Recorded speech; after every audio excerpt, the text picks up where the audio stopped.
Positive people, kamu nih kudu banget hati-hati jika ada orang tidak dikenal tiba-tiba minta dikembalikan uang karena salah transfer.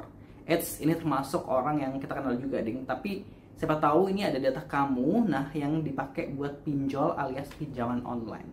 Lalu gimana sih modusnya? Inilah fakta kriminal di Aksanation YouTube channel. Jangan lupa teman-teman subscribe terlebih dahulu. Terima kasih buat yang udah berlangganan ya. Cerita ini dibagikan oleh akun Twitter atau X @royal_netizen. Jadi ceritanya nih begini. Duduk yang manis ya pastinya. Dengarkan baik-baik. Seorang ibu ini cerita jika anaknya, sebut saja namanya Bambang, menerima uang masuk di rekeningnya sebesar 20 juta rupiah. Tentu dengan masuknya uang sebesar ini membuat keluarga ini nih bingung dong gitu kan. Karena seluruh anggota keluarga yang coba ditanyai tidak ada yang ngerasa mentransfer ke rekening si Bambang tersebut, anak ibu tersebut. Terus mereka ini kepikiran pasti ada orang salah transfer. Jadi mereka ini akhirnya menunggu aja gitu, memutuskan menunggu. Didiemin tuh duit 20 juta. Padahal kan 20 juta lumayan kan ya. Nah, bener aja nih, keesokan harinya ada seorang yang mungkin ini adalah penipunya yang menelpon langsung.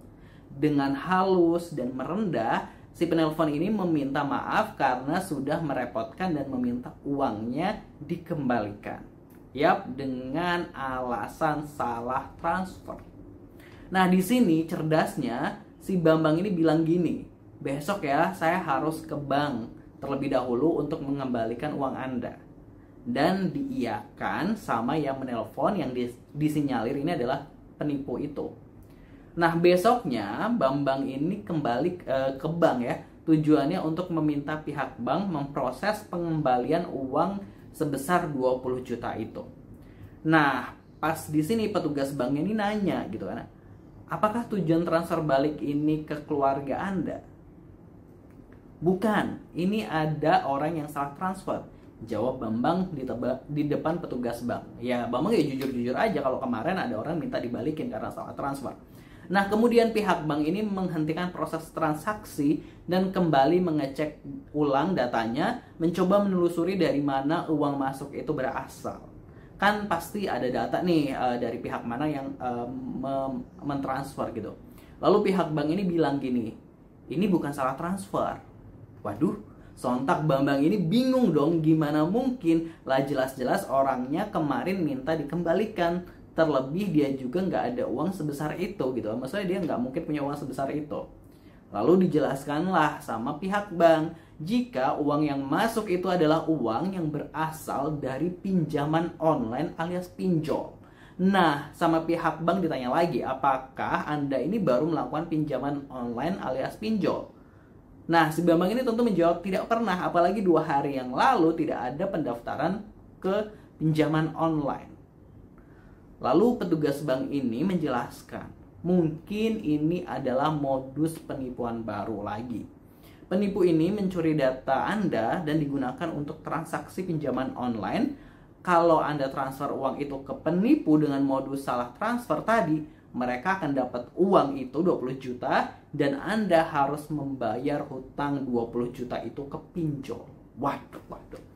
Nah, itu tadi positive people. Jadi kita tetap perlu berhati-hati. Apalagi data kita ini kabarnya udah bocor kemana-mana. Nah, dari sumber CNN Indonesia, mulai dari data PBCS, data bank, data paspor, data Dukcapil, ini diduga bocor. Namun banyak pihak yang sudah membantahnya ya.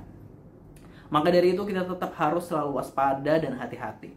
Intinya ini jangan terlalu buru-buru ambil keputusan dan mengiyakan langsung jika tiba-tiba ada case atau kasus seperti kasusnya Bambang tadi ya.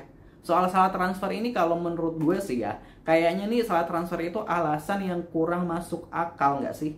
Sebab gini nih, ketika kita mau transfer uang itu ya, misalnya ke teman aja, pasti itu kita akan selalu mengecek nomor rekeningnya berkali-kali, apakah nomor rekeningnya udah pas, namanya udah cocok gitu kan ya. Nah, banknya udah benar atau belum gitu, bank yang mau kita transfer, pasti kayak double check gitu. Karena beda satu angka aja udah pasti beda nama pemilik rekening tersebut. Bener gak sih? Kalau kita transfer salah nomor rekening pasti namanya aja udah beda. Nah, kalau kita misalkan menggunakan mobile banking, biasanya data teman kita atau nomor yang sering kita transfer itu udah ada, jadi kita tinggal cari namanya. Nah, biasanya kalau di mobile banking itu orang-orang yang udah pernah kita kenal gitu. Beda nih kalau salah transfer pulsa, karena pulsa itu biasanya nyelip satu angka, kita itu nggak tahu namanya, dan emang bisanya salah transfer pulsa itu udah hal agak wajar gitu.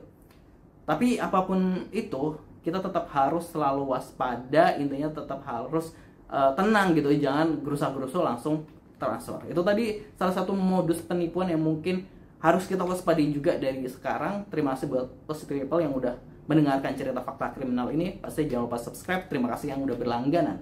Wassalamualaikum.